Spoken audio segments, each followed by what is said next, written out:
Yes, sir, baby, on the Radar Radio. Very special guest with me today. Lonr is in the building. What's up? Hey, what's going on? How you feeling? I'm chilling, bro. We've actually been hanging out for like almost an hour already. Yeah.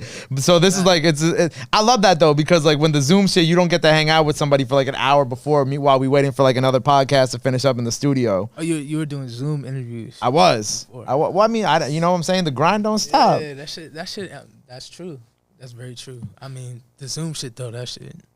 Yeah, nah. Now when people hit me to do Zooms, unless it's like an artist that I really, really love, I'm just kind of like, Yeah. But like the type of connection, no matter what, negative, positive, like inside the room, you're not gonna get that. Like I was doing Zoom sessions during, Corona. Mm-hmm.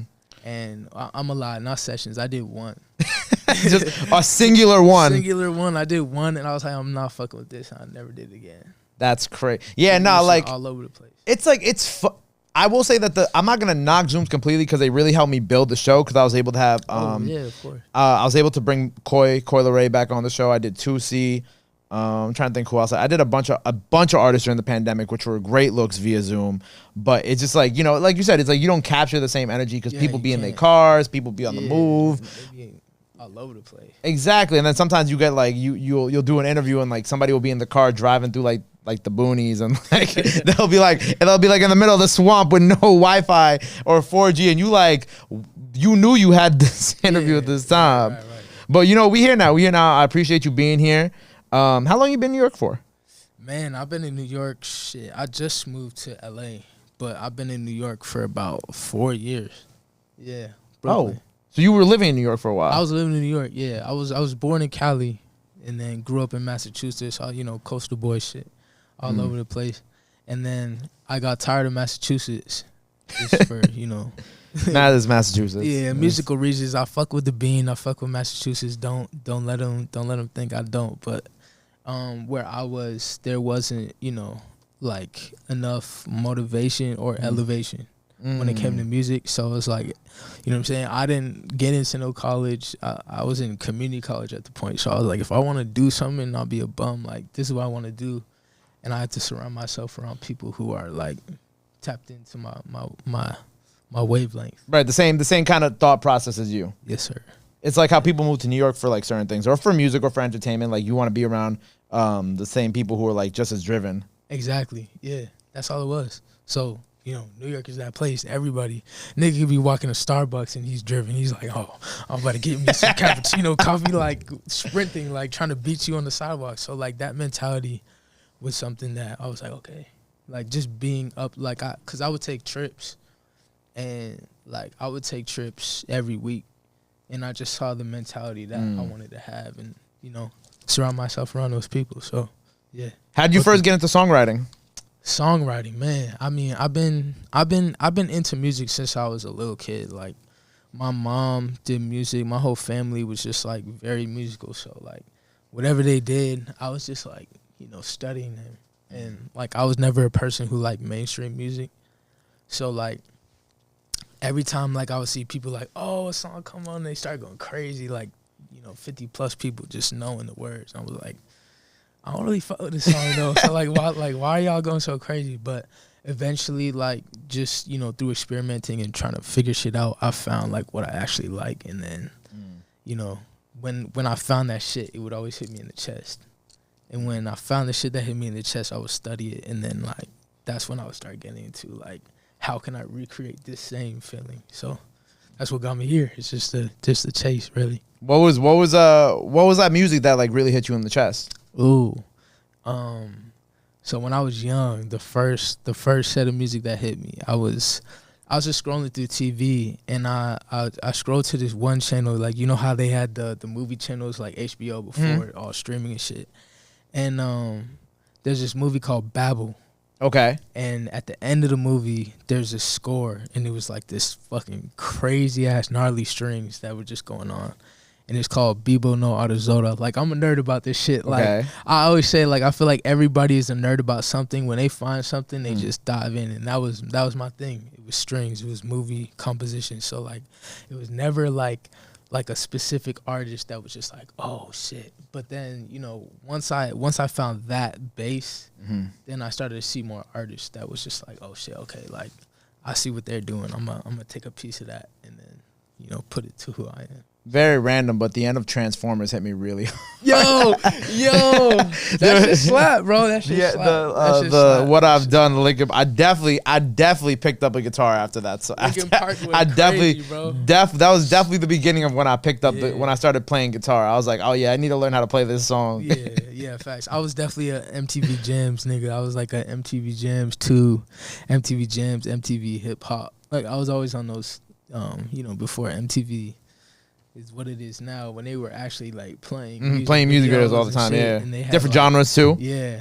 and then did you ever watch MTV too? Yeah, when I would literally get up early in the morning. I just like would get up early in the morning on the weekends. I don't know why. 7 a.m. I would always get up, and I used to just watch it because I knew there was shit on there that my parents wouldn't let me watch. Word, yeah, you know what I was I'm saying? the same way. I would be watching this shit like Bam Margera.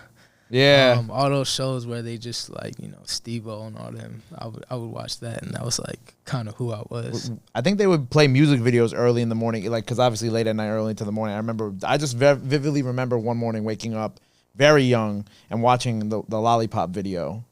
Yeah, and I was like, yeah. and it was like early in the morning, and my parents were like, "What are you doing up?" And I like turned the TV off. I was like, "Oh, you like nothing, nothing." What are you talking about? No, I don't know what y'all talking about. So we were talking about like so once you got like, so obviously you were talking about the movie and the strings and whatnot. So moving past that into like the artists that really you kind of draw your inspiration from, who are some of those? It's so crazy, bro, cause like, I mean, like I can't stress this enough. I always say this, like I am not an artist to be boxed. Like I fuck with everything, like. And through that, like I think knowing that young, like even though it was mainstream and everybody was singing it, knowing that it was like I don't really like this, it forced me to find shit I like because I love music. So it was like, you know, I just had a weird like taste of music. I would listen to Kurt Cobain and Nirvana. I would listen to Drake. I would listen to The Dream. It's funny enough, I listen to Jamie Foxx. Like I fuck with Jamie Foxx heavy, bro. Like he's funny as hell. His music was good. I listened to, you know, going into 2010, like and a little bit before, Tyler Creator and Odd Future. You know, of course, just yeah. And then I think it was the music that caught me. Like if I was really gonna fuck with you, it was the music first, and then seeing your personality. And I feel like now it's like it's a lot more personality than music. Because of social media and all that shit. It's like, oh, this person's doing this, or he's cool as fuck, so like let's go support him whatever he's doing. But for me, like, you know, ASAP Mob, Off Future, like they had the whole package. Right. Even their videos were just so, you know, everything, bro. And like even Tyler was talking about in an interview not long ago about how the upside down cross and like the Yonkers video. And I remember at the time those things were just like so crazy. But now after living through that period of my life, I'm like, oh yeah, I would have done some dumb shit like that. Yeah. Because they weren't even doing it to be like satanic or anything like that. They just thought it was funny. They were just fucking around, bro. And like it was so funny because like me and my friends, we would do that shit. We were already on that shit. And I think from, you know, like watching the Steve-O's and all of them do this crazy shit, like when I was a kid, like that's all I want to do. Like I have YouTube videos, you know, I'm not going to say the page, but they're there. They're up there. I have YouTube videos of me just being a kid being like weird as fuck. Like trying to be as weird as possible just to be funny. Well, I feel like we all have one of those YouTube pages that we don't want anybody to ever find. Yeah, nothing. You don't want nobody to find. Like the other day, my friend like posted that shit on his Snap or something. Oh, and I was like, niggas, do not take. Like, what are you doing? You see what I'm doing now? You can't let people find these old things of me. Exactly, bro. So, but yeah, it was that shit, and then just seeing them like not give a fuck and like this is me. You know what I'm saying? Like you don't even need to accept that shit. Like this is me. You gonna fuck with it? You're not. And that shit just like, for me being a kid trying to just figure out shit, seeing that someone's just like, I am not this nigga right here. I'm not that nigga that you love. I'm this and you hate me and I love it. You know, like because they got a lot of hate. You know, beginning like in the start, they got a lot of, you know, controversy. Whatever, you know, all that shit. But they stuck to who they were, and that was important for me. Now, were you always into like the performing and like whatnot? Because oftentimes what I've noticed with artists who have had on the show who are into the songwriting stuff, Capella Gray is also one example of this, is that they always say, they're like, oh, I never really, wanted to be the face. I thought that I would make my way in through, doing this, doing that, writing for X, Y, and Z and whatnot. And then the music stuff just eventually kind of came on and they did it. What was your path like with that? Man, my path is actually very interesting. Like, I wanted to be not necessarily the face, but I wanted to be a face in a conglomerate. Like, seeing our future and seeing, like, my favorite person, whether it was Tyler Creator, whether it was, Frank Ocean or Earl or, Left Brain, like, seeing all these people and, like, just having specific things that you like about them. My dream was to get everybody who was like on the same mental as me to just do the shit. Like, I didn't want to be a solo act, but I didn't want to be in a group either. I wanted to be like, yo, let's build some shit. Like, let's create a fucking empire. Let's create this crazy shit. And I was like, if I gotta be the face, I'm gonna do it, cause like I'm already set on this shit. Like, I'll be the face, but I want all my niggas around me to eat. I want everybody to come up and be in this light. So, right, kind of like Internet Money. I feel like that's a good example of that. Yeah, like all these groups that are not groups. They're like conglomerates. They're their own entity within this mass structure. So you didn't always plan to just be like the artist, like the artist. It's just kind of like.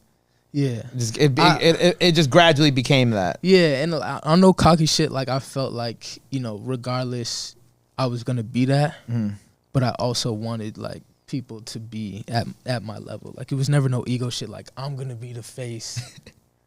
I'm gonna be the face, and y'all gonna follow. Like, it was like, we're all gonna be the face type shit. But shit played off how it played, and niggas wasn't ready. Got you. But I was the one. So. And now you're a Grammy Award winner. Yes, sir. Which is great. I gotta ask, did you get the award or did you get the certificate? What did you get? The plaque. Yeah. Oh, you got the plaque. Okay. It's still a Grammy though. Yeah. But I'm still like, I'm in this to get my own Grammy. I already got my speech ready. Oh, you've already had it written? I have it written. I have it ready. That's crazy. The first one I get for myself, like, I'm not changing it. I already know what I'm gonna say. And it's already like what is in your notes. You got it on a piece of paper. I got a paper back in the house, but I got to memorize too. Okay. I'm not gonna say it now because they gotta be ready. They gotta be tuned. They gotta be they gotta be tuned in when it's time. So how did the work with H.E.R on that album? How did that come about? I mean, shoot, like I was saying earlier to you today, like, I was just taking trips up to New York, and my big bro, he played a big part in me just like chasing this shit, and like every day I was just making music in my crib. And I made this song, sent it to him. He was like, yo, this shit actually hard. And it's actually the first song that's on my first EP. Time. Oh, wow. So, like, that was, like, because I would always just send him shit, and it would be, like, hums, and melodies, harmonies, all that shit. It would be a vibe, but there would be no words. He'd be like, what is this? So, like, I started writing. And, he sent that to H.E.R. because, like, we're all close type shit. So he sent that to H.E.R. and she was like, whoa. Like, okay. She already, like, kind of knew about me. And she was like, I want him to come up. It's like, see what he do. So, like, that was a moment for me to show niggas, like, what I can actually do. And then you won a Grammy. Won a Grammy. Yes, Best R&B album. That's crazy. Yeah. I'm sure there was a lot celebrating that night, too. Yeah, there was. I mean, I feel like my mental at that point was like, whoa, like, that just happened. Like, you're still processing it a little bit. Still processing it, but, like, I was also processing, like, what the fuck am I going to do next now? Because you get a Grammy now, like, what are you going to do next? Like, we still got to, we still got shit to prove. You got to put the Fat Joe meme in here, like, today's price is not yesterday's price, right? That's what he's, yep. Yeah. That was you that night. You were like, exactly. Price went up. Price went up. Now we got to bring it up higher. And, of course, y'all got the record together, and the record together is a beautiful record. Thank you. Appreciate it. But, like, we were talking about when we were just kicking it before, like your music is you do a lot of different things with it. You know what I'm saying? Like I feel like if people only listen to the record with her, you know, obviously it's a great love record. And I was even telling you, I'm like, I'm gonna send this to my boy for his wedding, right? But but you're so much more than that, because when you listen to like the project, The Land of Nothing Real, and especially, you know, like the 24K Goldn record, I feel like is one of the best examples. Like that shit's like turned up. You feel me? Like people, I feel like if people didn't take the time to dive into it, like they wouldn't see that, which they should. Yeah. Because obviously there's way more to you than just, you know, obviously the what would you even call that type of record? Like the love record, I guess. Yeah. Yeah, you call it love. Like a love record? Yeah, it's a love record. But you got a lot of turned up shit too, which is also like, you know what I'm saying? Like the turned up shit is dope. Yeah, and I'm coming with it too. This next project, Land of Nothing Real 2. Yeah. Like you ain't even heard Turned Up Me yet. So with the Land of Nothing Real 2 coming this fall, right? TBD this fall. How are you, I guess, changing and evolving the sound from the first one on the second one? I'd say I'm just adapting to the times, and at the same time I'm still learning myself. Like every time I get into the studio, I'm learning something new about myself, whether it's small or whether it's huge. Like you're just gonna see the growth. You're gonna see everything, but you're also, like, to what you're saying, like you can't. Me as an artist, you can't just listen to one song and be like, oh, I fuck with this artist. Like you have to dive. That's why I just want to dive, like drop projects, because you have to dive into the whole entity of who I am. Because every song isn't gonna be the same genre, but it's gonna be, you know, it's gonna be cohesive in sound because it's me. It's gonna be my sound. It's gonna be what I'm talking about. It's gonna be all those sound waves. So yeah, it's like, bro, you just gotta listen to the whole thing. You gotta listen to the whole thing. And the Read My Mind record with Blue, that's off the upcoming project, or that's separate? That's off the project. Oh, that's off it. How did that record come about? Because I personally love Blue, and his album is crazy too. Yeah, Blue should go crazy. So y'all coming together for this record was really cool. Yeah, I mean that was just, you know, my people's connecting me with his people. And he heard it. And, you know, I always respect when the artist hops on some shit, because, like, nobody's going to hop on some shit that they don't fuck with, because it's their name at the end of the day. So he was like, yo, and he came crazy, too. Like, his verse, he spit some shit on that verse. So, yeah, that's how it came to be. And the joint with 24K, you were telling me that y'all did that while on tour. Yeah. With Corday, which I just realized rhyme, but this was before Corday's project too, right? So this was a while ago. It was like before COVID and whatnot. Yeah, obviously. Yeah, that was before my project. Like, I was performing that whole show. Everything on that show was yo, can you give me my water? Thank you. That whole show, I was performing pretty much my whole EP. Like I picked and choose certain songs, but like I only had one song, maybe two at the time. So like I was performing a whole set, nobody even knew, and I still had people jumping, I still had people rocking. At the end, what the song that was out was like going crazy on TikTok. So it was like people were singing the words. I'm like, nigga, I just dropped this shit a couple months ago. Because that was in 2019 when that song went up on TikTok. Yeah, 2019, and then the show was in 2020. Yeah, right before Corona. But yeah, so like me and 24, that was some legendary shit. Like he's a cool ass fucking dude, and you know, throughout the show, like, or throughout the tour, we were chopping it up type shit, and we were in Atlanta. In Atlanta, we had a break period where we weren't, you know, going to the next state. So like, I was like, fuck it, let's book a studio. Called him up, he pulled up, and I had like a beat going. And I was like, I think I'm about to do something to this. Like, you fucking with it? He was like, yeah.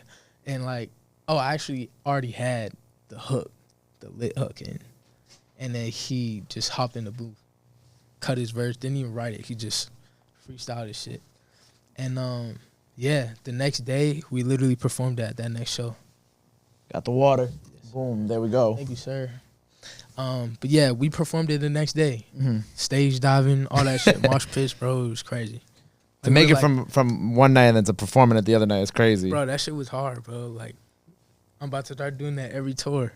Just come on, make some records on tour that something, you know, that, because it was the energy of the tour that like signified that song.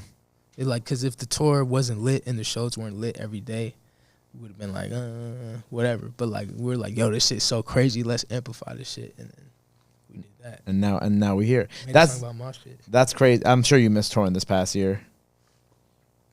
I was supposed to hop on another, bro. I was supposed to hop on another tour right after that one, and then we got hit. And I was like, okay, we're probably gonna be here for like a week.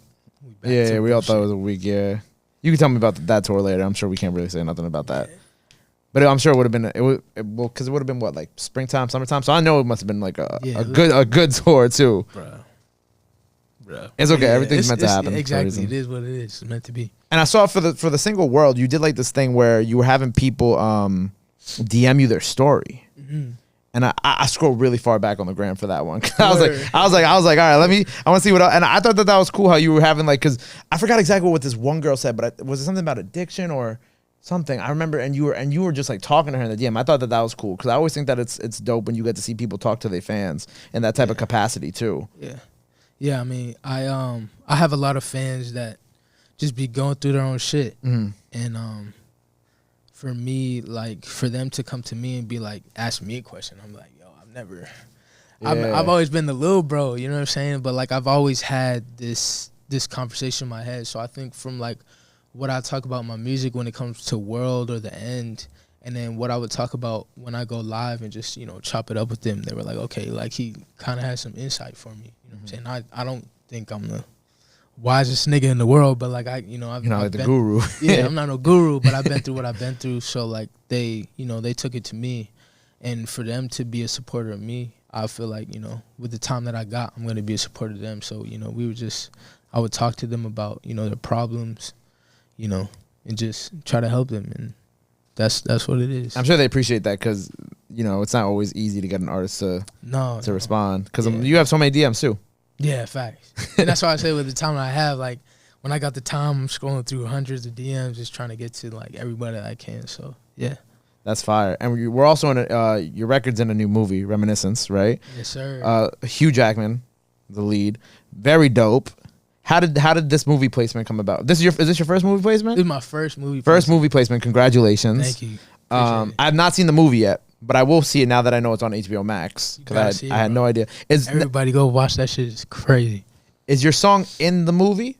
Like, is it like it's the trailer song? So like, okay, right when the movie ends, my song comes on. It's like your song's the credit songs. That's awesome, song, bro. Yeah, that's awesome. Yeah. Sometimes I feel like being the credit song is sometimes cooler than actually having the song in the movie because it's just like you're part of like the big ass team of people who helped, like, you know what I'm saying? Yeah, bro. This shit, man. And it's like it was definitely a moment because like what I mentioned earlier with Ryuichi Sakamoto and the BB no Arizoda, like that was the trailer song. So like to hear the trailer song and like that feeling to making a trailer song, it was like, bruh, fuck yeah. Like that's the type of shit I live for. But so yeah, like I get into a session with amazing producer, guitarist Jeff Giddy, and he pretty much was just like, yo, like we're gonna vibe. So he started playing these chords, and so I was like, oh, I think I got something for it. So we, you know, he was like, test the mic out. So we go into the booth, or I go into the booth, and I go test it out, and I just start singing what I thought of, and he was like, yo, I had to stop you. He pulled me back into the studio, and he was like, there's this movie that they need a score for. They need, you know, they need the main song for it. And the words you just sang literally are perfect for the movie, Save My Love. And so he showed me the whole, you know, synopsis of the movie, and I was like, wow, bro. Like, it was like the stars aligned for that shit. And then so I just finished penning it out, and then here we are. It's in the movie. It's in the credits. Yes, sir. That's incredible. Congratulations. You got to go premiere too, right? You went to the premiere? Yeah. That first movie premiere too? Yeah. Went to the after party with all the actors and actresses. Did you get to see Hugh Jackman? Did you get to like shake his hand? Nah, he's in London. Oh, he's in London. Damn. So I didn't get to see him. Damn. Bro, like the Wolverine. Yeah. Yes, sir. The Wolverine. That must be kind of annoying for them because it's like we grew up watching him as Wolverine. Facts, he's like I'm just trying to be something else. Yeah, fact. But nah, that's a goat right there. Hugh Jackman, a goat. Also, talk to me about your tattoo right here. Spirited Away tattoo. Spirited Away, yes, sir. So, you know, this is No Face. And this is a movie that I just used to watch all the time. And this nigga used to creep me the fuck out. When I watched Definitely it, like, I was used to, probably yeah. like 10 or whatever. And just seeing him, it was wild. But like to his face, to his actions, it's like, you know, you really can't judge a book by its cover. How you see somebody is not how they act. How you see somebody is not how they are. So like that's the first one. And then the whole thing behind No Face is just like you seen him start to change throughout the movie. And it was because of his environment. So like he's letting his environment by consuming people and taking on their forms. It's the same thing as letting your environment control you rather than controlling your environment. So it's like, this is something I got to always look at. And if I'm ever in a situation where I might doubt myself or whatever, I could look at No Face and be like, nah, nigga, like, you got yourself into this room. You got yourself into this situation. So, like, show them who you are type shit. So, there's many more. We could talk about the meaning behind the movie, yeah. But, yeah. That's fire. That's the main one for me. So what else we have on the way? So we got the project coming this fall. Rolling Loud, California. Yes, sir. Or is it Los December Angeles? 12th. Los Angeles. Los Angeles. Rolling Loud, Los Angeles, December. December 12th. What else do the people have to be on the lookout for from you this year? Yeah, project coming out. You said it. Project coming out. Rolling Out. I'm about to hop on some tours. And you just got to check me. You just got to check me on the gram and see what I do. You know what I'm saying? Like, I got a lot of things planned. And I like to, my favorite quote is move in silence and let success be your noise. Ooh. So that's how I be moving for the most part. I know we're in a very social media world or whatever, but, you know, I mean, a lot of the people that I look to in the music industry, you know, they plan in silence. They plan behind closed doors and let the world, you know, take in what they got. So, you know, that's what I'm doing right now. I love that. Yeah. Well, before we go, I wanted you to, because I didn't ask this when we were talking about the land of nothing real. To the land of nothing real, what does that mean to you before we go? So, the land of nothing real for me is the land of nothing real is the place inside your head where all your dreams, all your inspirations, all your ideas, they just run free. They run inside this little land stuck within the dome. But in order to make your dreams reality, you have to put that into the real world. So you have these ideas, you know what I'm saying? You have these ideas, you have all these notions, you have all these things that once you decide to put that shit out into the real world, a lot of people aren't on your wave. So they're gonna, you know, they might put it down, they might say nah, they might rock with it. You don't know what's gonna happen, but a lot of us, you know, with social media and all that shit around us, we have all this notion being like, you know, stay in your lane. But the land of nothing real, there's no lane, and that's why I call it that, because I was that person. I was that person that kind of let conversation dictate what I'm about to do, and as soon as I stopped, I started doing things. You know what I'm saying? I started getting Grammys. I started, you know, making music. I started meeting people, you know, moving and shaking. So it's like you just have to tap into what you believe in and go. Don't let no conversation tell you otherwise, because there's going to be so many people that are going to set up the obstacle just so you don't chase that shit.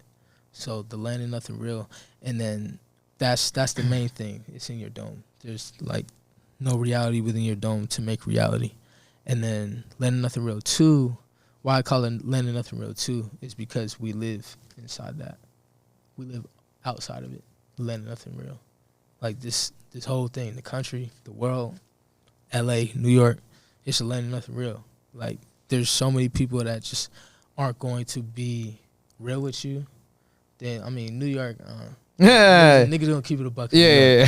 For the majority, it's like, you know, when you're chasing something that's not in someone else's comfort zone, they're going to make you feel like that ain't it. They're going to make you feel like that's not what you should be doing. Like, stay comfortable. And that's what I was always told. It was like, stay comfortable, do this, work your way up in the job. I was like, nigga, what? I got a studio right here at my access every day. What the fuck do you think I'm going to do? So it was like that. So it's like, land of nothing real, you can't let anybody in the outside land and on the inside land. You just have to stick to your, you know what I'm saying? Always take information, da-da-da-da. But, yeah. The land of nothing real. Land of nothing real. You're in it. You're out of it. But Stay yourself. That's 2 on the way this fall. Yes, sir, Ski. And then Landing Nothing Real Infinite. We can talk about that on the later date, but that's the third. That's the third. That's the final one. That's the final one. I love that. Well, Landing Nothing Real Infinite also on the way. I appreciate you being here with me. Let the people know where they can follow you at. Anything else you want to drop in there? Now's the time to do it. This camera right here. Hey, right here.